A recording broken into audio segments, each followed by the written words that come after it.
Jeremias, capítulo 10. Ninguém há semelhante a ti, ó Senhor. Tu és grande, e grande é o poder do teu nome. Versículo 6. O contraste apresentado pelo profeta entre Deus e as imagens de escultura poderia ser facilmente aplicado aos povos pagãos, mas foi uma dura repreensão à casa de Israel. Israel se envolveu com a cultura e os costumes religiosos das nações vizinhas, de modo que todos se tornaram estúpidos e loucos. Trocaram o Deus vivo e o Rei eterno pelos ídolos que são como um espantalho no pepinal e não podem falar.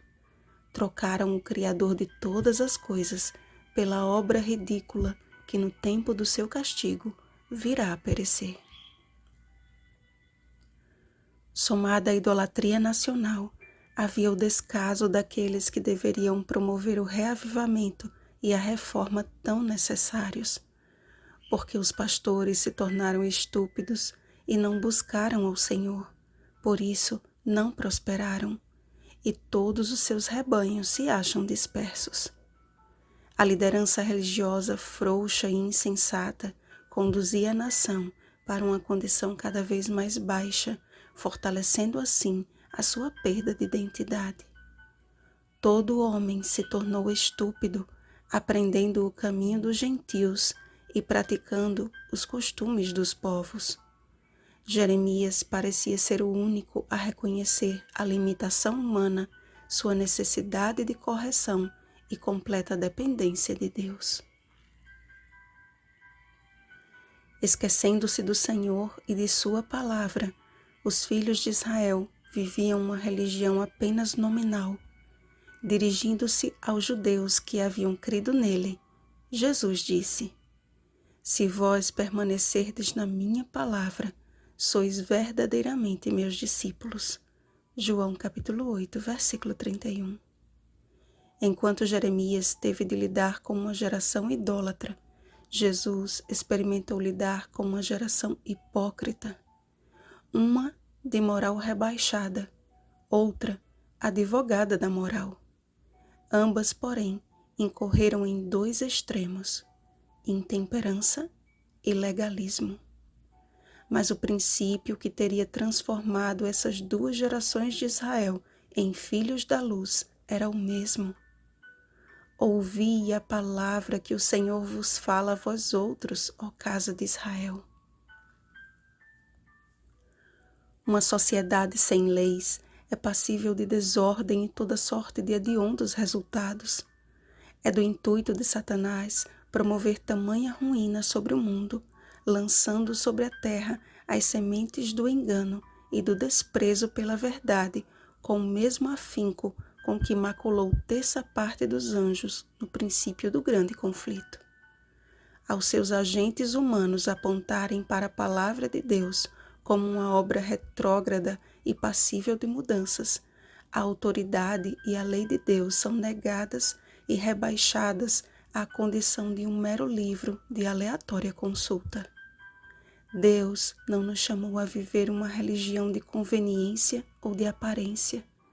Ele nos oferece uma fé viva que é alimentada pelas Escrituras e fortalecida no crisol de nossas lutas diárias, a fim de que possamos conhecê-lo.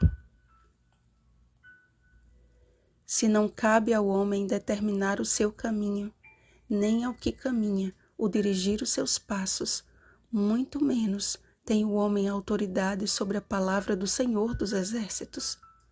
Se a lei de um rei não poupou Ester e seus conterrâneos de um dia de lutas e aflições, Ester capítulo 8, versículo 11.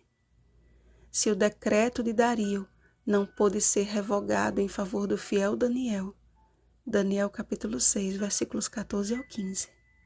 Se a palavra de Herodes não pôde ser mudada diante do escabroso pedido da execução de João Batista, Mateus capítulo 14, versículo 9. O que nos faz pensar que a imutável palavra do Senhor pode ser moldada conforme os padrões deste mundo e que o mandamento que é santo, justo e bom é passível de mudanças jamais autorizadas. Romanos capítulo 7, versículo 12. Apocalipse capítulo 22, versículos 18 ao 19. Neste tempo em que Satanás está exercendo seu poder, com suas malignas visitações mais e mais frequentes e desastrosas. O Grande Conflito, página 594. O maior perigo para nossa vida e para nossa família está em afastar-nos das verdades que, por sua eficácia e fidelidade de seu autor, são a nossa única salvaguarda. Aproxima-se o momento em que, pela lealdade e obediência dos filhos de Deus, estes receberão sobre si a acusação de serem a causa das calamidades finais. Quando for assinado o decreto que nos obriga a honrar um sábado ilegítimo, que nossa vida assinale o testemunho da perseverança dos santos. Apocalipse capítulo 14, versículo 12. Vigiemos e oremos. Bom dia, os que guardam os mandamentos de Deus e têm a fé em Jesus. Rosana Garcia Barros.